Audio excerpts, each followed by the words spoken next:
My name is Lloyd Duran. I was a corporal in the United States Marine Corps. And this is my story. Got into the Marine Corps because I didn't really have a dad growing up, but I have a friend that kind of served as a dad. And he was in the Marine Corps, and I thought he was always he was a role model. And I wasn't doing too good in high school. I needed to do something, and college wasn't going to work for me. So I said, let's join the Marine Corps. It's the hardest. It's the one that does the things I wanted to do and instills the discipline I wanted. Did boot camp in Parris Island, then went to Marine Combat Training, which is infantry training for non-infantry Marines.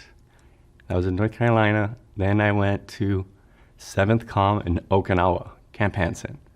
Spent a year there, but I was lucky enough to get sent to Australia for 2 months in Rockhampton for an operation called, I believe it was Tandem Thrust, and then sent to Korea for a month on the USS Blue Ridge, which is a command ship, for an operation called Old Chief Focus Lens.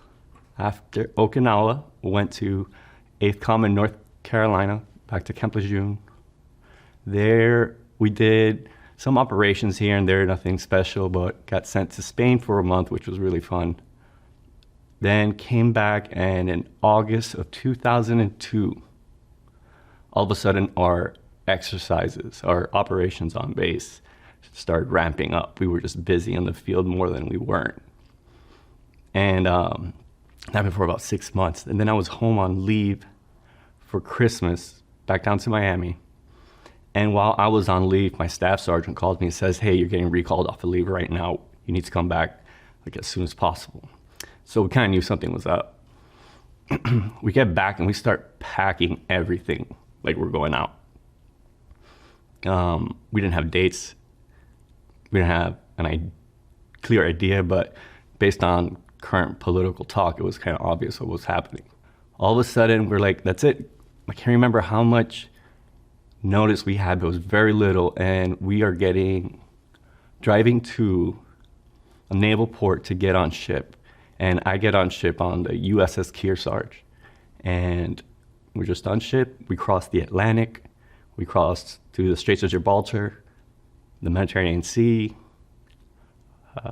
The Suez Canal was pretty interesting to see that. The Red Sea. Then we're kind of lost. We don't really know where we're at least me at my rank at the time. And then we're surrounded by sand, and so it's pretty obvious we're in the Persian Gulf. Then almost out of nowhere, everybody's like, pack your stuff, and that's it, hurry, hurry. And so I get on the line. I don't even know where this line is going. I go up, I'm on the flight deck of the USS Kearsarge walking into a CH-53 Sea Stallion helicopter. And that's it, you get on that, and that was a pretty interesting flight. Never had been in a helicopter. Felt like I was flying in a rock that didn't crash.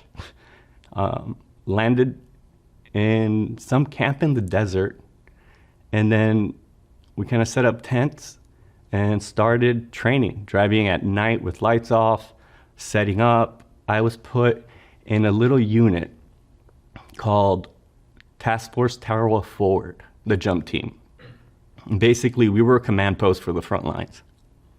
And so my team was the comm team, and our task was to have communications set up within 30 minutes anywhere we land. So we practiced that over and over and over again. We became a machine. And we got it down to under 20 minutes. One day, missiles start firing. And we're like, this is really happening. I can't remember if it was a day later or not. We get on our convoys, and we start driving. I don't know where we're going, of course. Just know I'm falling in the truck in front of me. And we get to this, what's clearly the border of Kuwait and Iraq, because it was so obvious. There were trenches, concertina wire really high.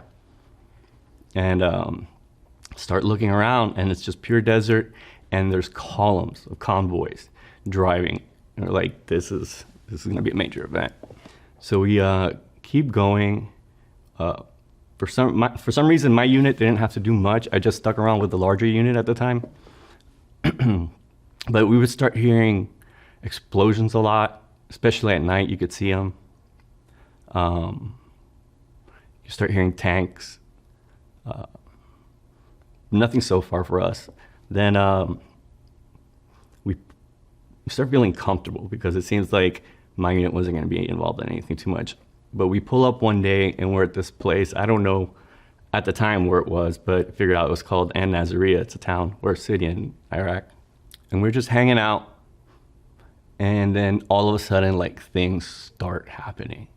I figured out that we were in front of artillery. Like, our artillery was behind us because they were firing over us. And if you were directly under the shell, you can kind of see like a little white flash. So the artillery would go over us into the city and you would hear it explode. And then the shrapnel hit. And we're like, this is where it's at. And then we start hearing small arms fire. But it's mostly us, like, firing out. Since I was calm, I wasn't involved in that. My job was to stay alive because I was the only computer person in that team. If I died, like, there would be no computers, which means we wouldn't be able to coordinate using that system, like maps and whatnot. So I'm standing next to my buddy, Corporal Kovacic, and we're just there like, this is really weird. And all of a sudden we see like a missile, like what seemed like a missile, like fire this way. And we're like, that's weird. All the missiles are supposed to be going that way. And then all hell breaks loose and we're in a firefight. We start getting hit with RPGs, smallish fire. And I don't know how long that lasted. But we took casualties. Luckily it was no one I personally knew, but still, it's a casualty. And the person has families and whatnot. So then that settled, but we started having really rough nights. And then eventually the Battle of An Nazariya was over. We took over some bridges that were essential. And then we just started driving through towns. And it was really interesting to drive through towns knowing that this is an invasion. I'm imagining me being them, seeing us come through their little towns, and like the people are outside and just like waving at us, and kids would be like celebrating us, and we would give them water. At one point, we stopped outside of a town. It might have been An Nazariya actually, and there were like these refugees that had escaped from the town. And they were living in these like makeshift tents, like imagine tents of whatever you can find in a war zone. And we did like a little humanitarian effort and we gave them a bunch of food. And at first it was calm, but I remember that at one point, like it just became chaotic. The civilians were like, I guess starving or just like in desperate mode, of course. And they just bum rushed the food and we pull away. We just let them take care of it on their own. So we keep driving. At one point we stop in like a place that's in the middle of nowhere near the border of Iran.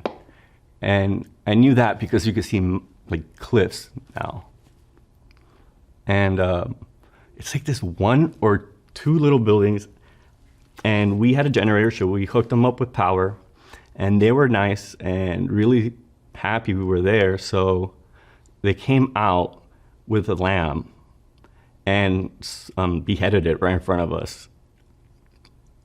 Then cooked it for us as a gift. And they also had a soccer field, which is so interesting. And they had uniforms, soccer uniforms. And so we played soccer against them. They annihilated us completely. I don't think we even scored one goal. The score could have been 20-0. But we had a good time. That was fun. There's also a river behind that, and I remember that was the first time I got to take a shower in a while. Maybe a month and a half or something. So then we keep traveling. At one point, we get caught in a sandstorm. And I didn't know what a sandstorm was. But a sandstorm is a lot more impressive in real life than on video. It's like the Grand Canyon. I could see the Grand Canyon on Google Images. but when I go there, it's something else. So this wall from the ground to the clouds running at us with sand. And so I get in the Humvee and I just sit there, go through the sandstorm. And I didn't know that behind the sandstorm comes rain. So the sand slows down. I get in my sleeping bag, which supposedly has a waterproof bag called a bivy sack, and I go to sleep in it. And I wake up a few hours later, freezing cold, like shivering and drenched. And so my bivy sack's not waterproof. All my gear is laid out here. That's not waterproof. So now I'm just like, I gotta endure this freezing cold night and an invasion and make it through that. So that was pretty interesting. We eventually make it to a town called Al-Kut. And we were crossing a bridge, and when you're crossing a bridge and there's traffic all around you, it's really intense because you don't know what could happen. We get to the other side, and there's this huge protest. Imagine that movie Rules of Engagement, where at the beginning there's something like that. There's a humongous protest, and the people are yelling, "No, no, Chalabi." And I don't know what that means, but later on I heard there might have been a politician named Chalabi that they were protesting against. And it is like out of control. You hear just yelling all around you. I check in with my battle buddy because my position was to be behind the Humvee, laying like this. And I had to cover the left, and he covered the right. And I'm like, what do you think? What do you think? What should we do? And he's like, I'm just waiting. I'm just waiting. And a guy grabs my rifle, which, he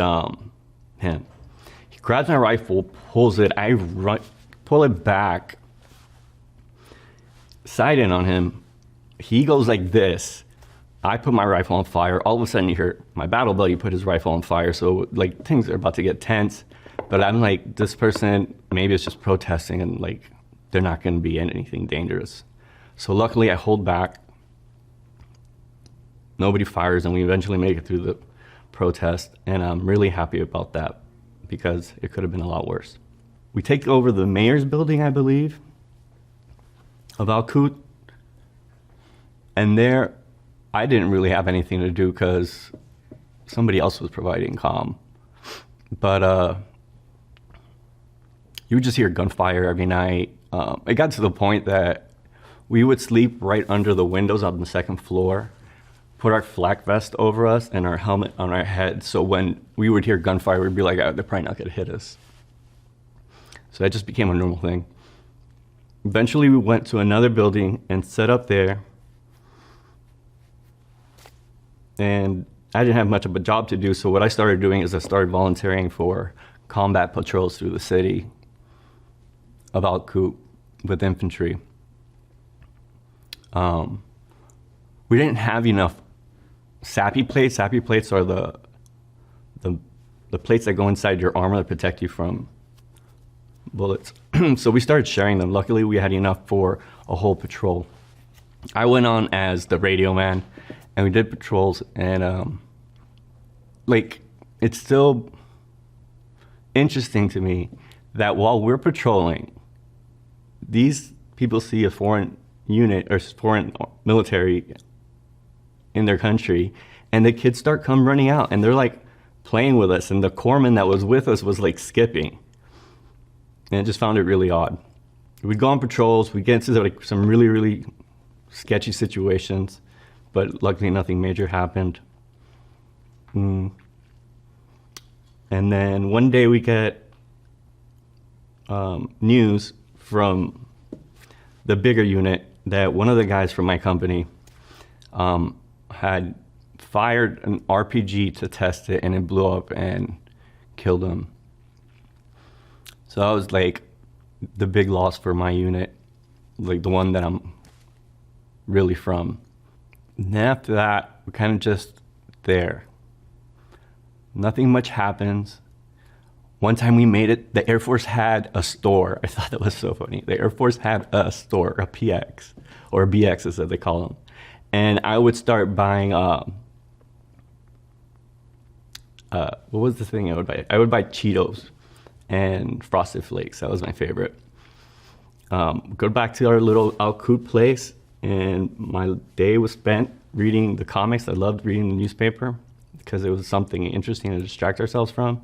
We get news that we're finally heading back. We get on some vehicles, make it all the way back to Kuwait, and they take our rounds away from us, which felt like I was naked now. It was really interesting feeling. We hang out there for 2 weeks. We take showers. It feels weird to be clean because after being dirty for so many months, it feels like you have a nice protective layer. And now when you're clean, you feel dry or exposed. And we get on a plane. It was a huge plane, a transport plane. I can't remember what it's called. It's like a DC-5 maybe, but it carries tanks. So we get in there. We get in the little place for the crew to hang out, or like where the passengers would go on a civilian plane. It's the seats are facing backwards and there's no windows. And then we take off, make it to Rota, Spain, and land, hang out for a little bit, have my first beer as a 21-year-old because I turned 21 in Iraq. Get back on a plane, that plane takes off, and we land within like 15 to 30 minutes. We're like, what happened? Because we were supposed to go across the Atlantic. Find out that there was a problem with the rudder, I believe. Then they fix it, we get back on it, take off, land again, and now there's a problem with the engine. And I remember my friends saying, we're never gonna make it home. This is not our destiny to make it. So, but they fixed it, we get on the plane again, we're taking off, we fly across the Atlantic. Imagine how boring a flight would be where you can't even look out the windows. And it's just 5 of you that have been together for the last 3 to 4 months, 24/7. We land in New Hanover, Massachusetts. I don't know what. New Hanover, New England, and there, I remember some civilian ladies came on base and they were talking to us, and we were so disconnected from their reality or something. They would say like, we're so happy you guys did your job, and they were so proud of us, and we were like just so uncomfortable with that. At one point my friend said something that was just kind of like, I'm not gonna repeat it, but it was just kind of like shocking for a civilian to hear.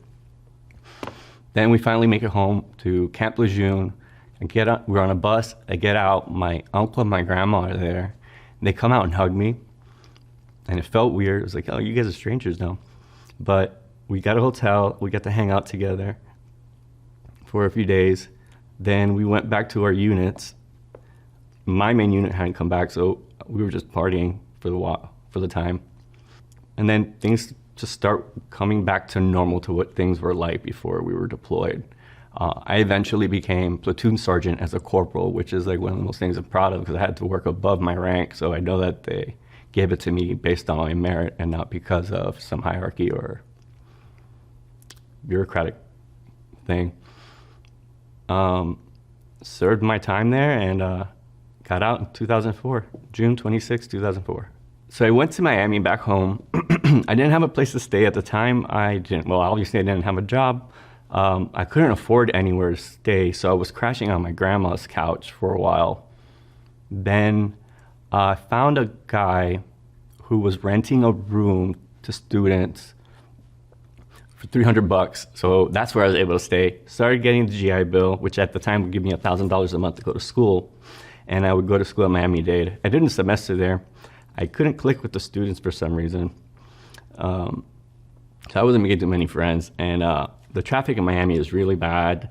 It was just hectic, and I said, I gotta get out of here. So I had a friend from high school in Gainesville, moved up to Gainesville, started going to Santa Fe Community College. And luckily I got into UF.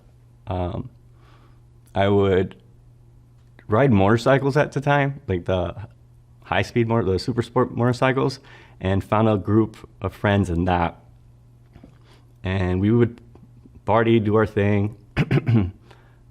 I got my bachelor's in psychology. Then went to UCF to get my master's in social work. While there, I started learning about mental health. and started thinking, hey, maybe some of these things ring true for me. So I started seeking support from the VA for that, which took a while, not because of the VA, but also because it was hard for me to explain things I was feeling. And I didn't want to kind of admit that that was what I was dealing with, because I'm in school for this. So it's kind of like, doesn't feel like I should be having these problems while I'm working to help people with these problems. I eventually get into a PhD program at UCF. I start going through that.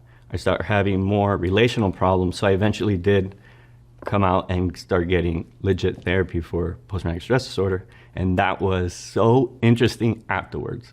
I was like, looking around, I was like, oh my gosh, I could start feeling people again. I didn't realize that I was just underlyingly angry all the time, which prevented my ability to connect with people.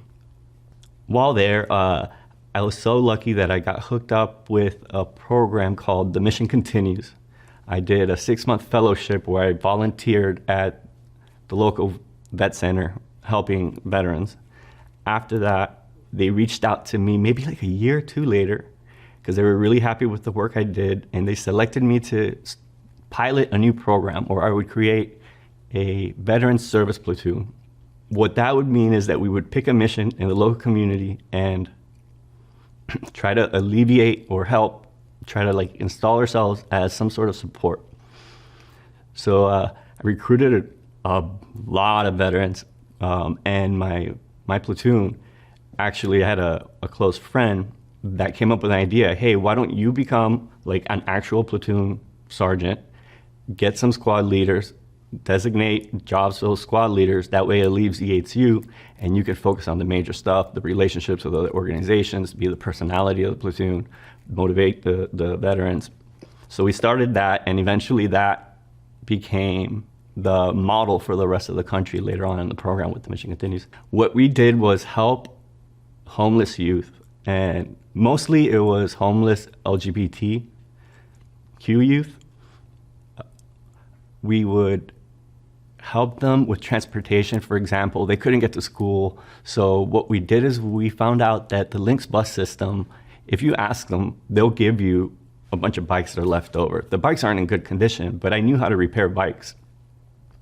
So we took like two of our trucks over there, filled them up with all these broken bikes that were left over, went to where the kids were at in that organization, and we repaired a bunch of bikes and made these bikes that would work by parting them together. And it taught them how to build the bikes, it taught them how to maintain it, and it showed that somebody cared. And it was just really fun. We also had Christmas dinner with them on December 23rd. I was really happy about that because it was so close to Christmas.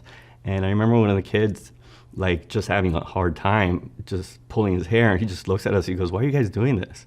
And it was like, to me, it was a sign like, wow, somebody cares. So that was really enjoyable. It was nice to feel like, it was nice to feel like I had a mission in a unit. I get like a part-time job at the Orlando VA as a psych tech, helping out other veterans that are students and higher education. Eventually finished my dissertation, got my PhD, and then I started working as an instructor at UCF. And for a few years, I believe, maybe not even that much, then got a job at the Orlando Vet Center as a counselor, providing counseling for veterans that have been deployed to combat zones or experienced sexual trauma, or families that lost someone while they were deployed. Worked there for 4 years. Then I finished that job, started working at UCF again, and I've been doing that ever since. Teaching online at UCF social work, give mostly the science classes or military culture related classes. I think I really wanted a way to understand other people, because I remember when I got out, I said I didn't feel connected to others. I was just angry. I was like, I want to learn about other people, see how I can make this work. And on top of that, I saw it as the opposite of my job in the military. My job in the military were machines, like computers. You code, you IP addresses, subnet masks, all that. And I just wanted the opposite of that. Give me like emotions and complexity and connection with other people. So that's what got me into psychology. Yeah.